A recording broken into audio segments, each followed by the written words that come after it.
back for another episode. I say we, but it is just me riding solo today, holding down the fort. Today, I am bringing you sleepers heading into 2025. I know that is a hot button topic that most people love to dive into. Who are the sleepers? Who am I going to draft in the late rounds that nobody else knows about that are going to beat their ADP and become a value for me in my draft? And so I just want to give you 3 or 4 guys here that I am looking through the rankings and situations, and I feel like you are going to be able to get them at a discount or a value relative to how I think they're going to perform in the 2025 season. So without further ado, let's kick it off with the quarterback position. First quarterback is going to be Dak Prescott, coming in here at quarterback 12 as current ADP. Dak's entire thing is going to be health. So if you look at his historical trajectory, 2016, fully healthy season, quarterback 7. 2017, fully healthy season, quarterback 10. 2018, little drop off, even though he played a fully healthy season. He was QB 14. I'd say that's his worst season playing a fully healthy season. The following year, massive jump, quarterback 2 playing a full season. He did get hurt the following year, only played 5 games. In 2020, 2021, went back to playing a full season, quarterback 8. 2022, again, got hurt, played only 12 games. 2023 came right back, played a full season, quarterback 3. And then last year, we know he only played half the season. So the years that he's been fully healthy, 7, 10, 14, 2, 8, 3. So the proof is in the pudding with Dak that he is a very, very good fantasy quarterback, despite the fact that he's not somebody that you consider to be tremendous running the football. He did do that earlier in his career, but with the ankle injuries and the lower body injuries, it does seem like he seems to run a little bit less. But the offense is set up in a way that, similar, maybe kind of a light version of Joe Burrow in Cincinnati, where you're just going to be airing it out for the most part. Defense isn't the best, playing from behind. I think Dallas's defense is definitely better, but they haven't really done anything to improve their run game. They brought in Javonte Williams and Miles Sanders, who are just, in my opinion, journeymen. And then they drafted Jaden Blue, who is a project, definitely has upside potential, explosive, but he is very loose with the football. So I don't see him making an impact in day one. So having a underwhelming running game and knowing that, obviously their offensive line's getting a little bit older, Dak's getting older. They did bring in George Pickens, who is, say what you want about him, he's electric. And so as a wide receiver 2 in an offense with already CeeDee Lamb, you still have a young Jake Ferguson in the passing attack. Jalen Tolbert's a solid wide receiver 3, still young, coming into his own. And then you have kind of that Swiss Army knife speedster in Kevontae Turpin. I think this offense is set up in a way that, it may not lead to a ton of wins. The Cowboys are underrated in coming into this year, it feels like, from a Vegas win standpoint. Obviously, being in a division with the Eagles, who are Super Bowl champs, and the Commanders, who have Jane Daniels, are up and coming. And so it is definitely an uphill battle. I expect them to be in a lot of shootouts. I expect them to be in a lot of tough games. But again, the passing is something that I don't expect them to lack. And so with Dak playing a fully healthy season, it's hard to rank him higher than 12 because you look at guys above him who do have some rushing upside, but we never fear that with Joe Burrow. And we have seen Dak have insane efficiency passing the football, quarterback 2, quarterback 3 in the past, despite being very minimal with using his legs. So it could be a situation where he ends up the season as quarterback 12, but the gap and disparity between QB 12 and like QB 8 in terms of points won't be that drastic. So you'll probably get Dak at a better value than you would, the 8th best quarterback on the board. So I think there is a ton of value for Dak Prescott heading into 2025 with the acquisition of George Pickens especially. Next quarterback on my board is young quarterback Drake Maye for the Patriots. Current ADP is quarterback 18. I think this is absolutely crazy. Last year, he did finish as quarterback 23, but I think if everybody takes a step back and looks at last year's situation for the New England Patriots, I personally can't think of a worse offensive situation for a team as a whole in recent memory. Like offensive line, terrible. Weapons, terrible. Running backs, not great. Receivers, not great. Defense, awful. And so head coach already fired. So just a awful situation for Drake Maye and the Patriots. And even with one of the worst supporting casts around him that I have seen in recent memory, to have a positive touchdown to interception ratio of 15-10. I think that already in itself is pretty incredible. And then the second thing you all really have to think about, it is only in 13 games, he ran for 421 yards. So that's averaging almost 33 yards a game. And on an average, based on his average yards per rush, 7.8, that's actually tops in the league in terms of qualified quarterbacks, higher than Lamar Jackson, higher than Jaden Daniels. And so although he ran less, he's not incapable at running the football. And a full season, more snaps, just more comfortability with the offense, understanding where the holes are in the defense with another year. I mean, again, 421 rushing yards for a rookie quarterback with one of the worst supporting casts. I think in only 13 games. I mean, extrapolate that over 17 games. His passing is going to take an uptick. They did a really good job of bringing people in to help support him, right? Offensive line, they drafted Will Campbell, offensive tackle, fourth overall. He may push into guard based on his arm length, but either way, he's a really good offensive lineman that's going to make that line a lot better than it already was. They brought in right tackle Morgan Moses. He's obviously older and at the tail end of his career, but that doesn't mean he still can't play at a good level.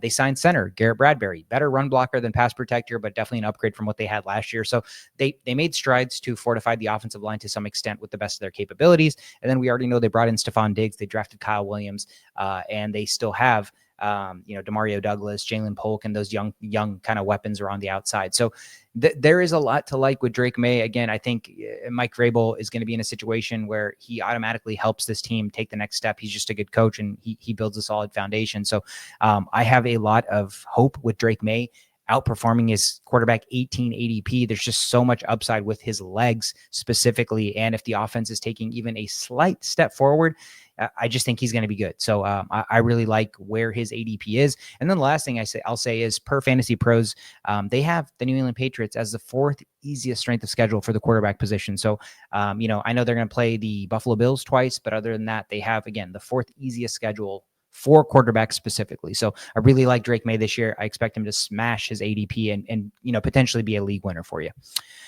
Running back I like is Roschon Johnson for the Chicago Bears. I think the Bears backfield, I'd argue were some of the biggest winners coming out of the draft. They did draft Kyle Monangai from Rutgers in the 7th round, though. Just not a lot of draft capital when you draft somebody in the 7th round. Could they be a good player, especially at the running back position? Draft capital typically doesn't matter unless they're a first rounder, obviously. But in this situation, again, DeAndre Swift is set up really nicely to be the number 1 running back. But we already know DeAndre Swift has some limitations.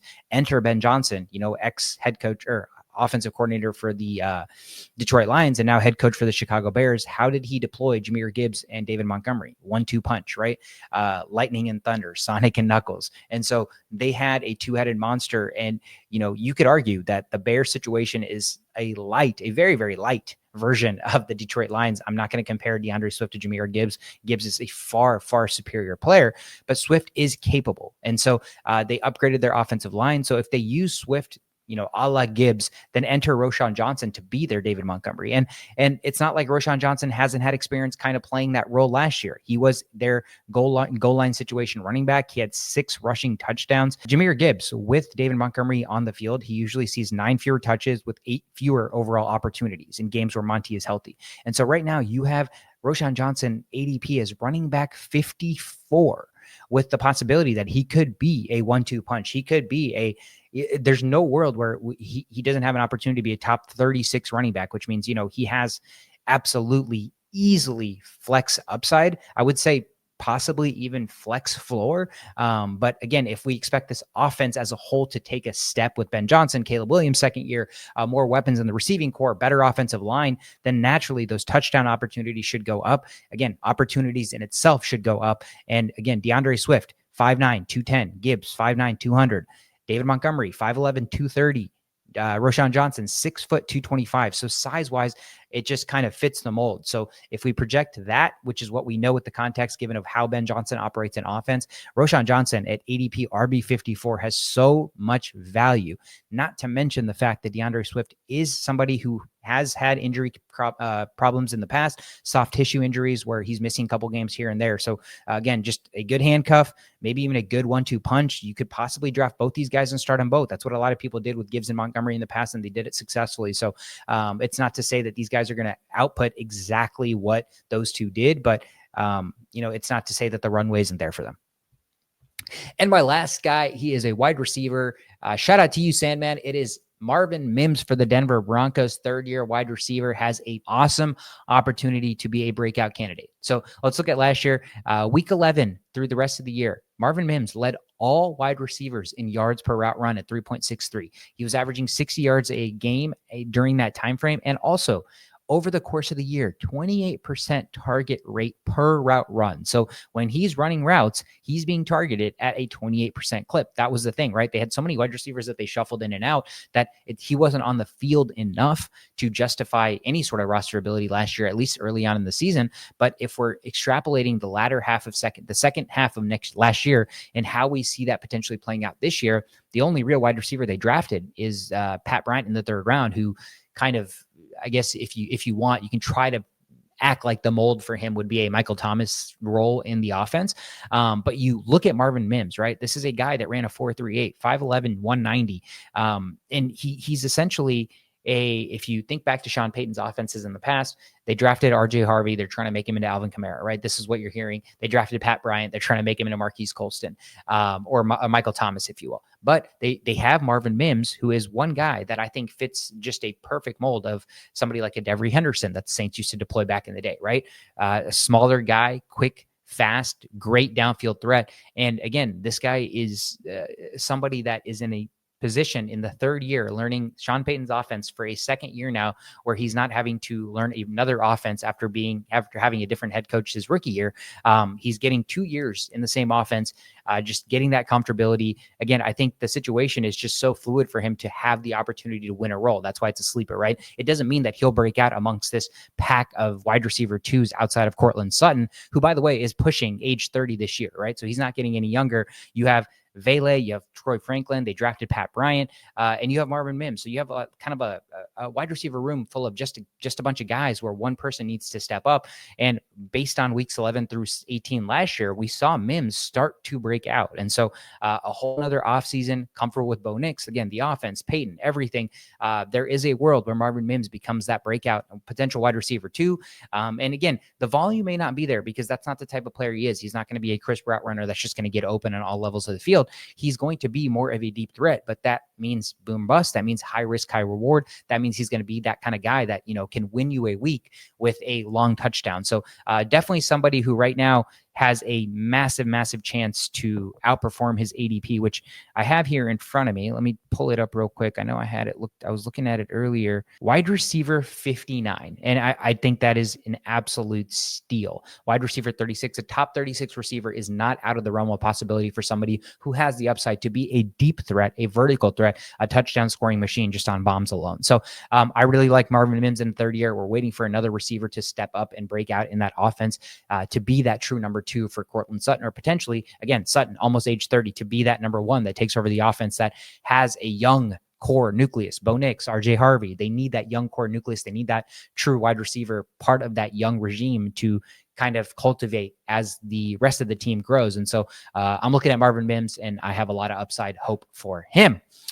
Those are the 4 players I have that I deem sleepers heading into 2025. Let me know what you think. List them in the comments. Do you agree? Do you disagree? Is there any players that you feel are completely overlooked, should be the sleeper of the year? If you're watching, hit the like, hit the subscribe. It helps spread the word. Instagram, Twitter, TikTok are where our socials are at The Only Playbook. I'm Sweet Card. That is my Twitter. Thank you guys so much for tuning in. Have a fantastic weekend. I'll see you next week.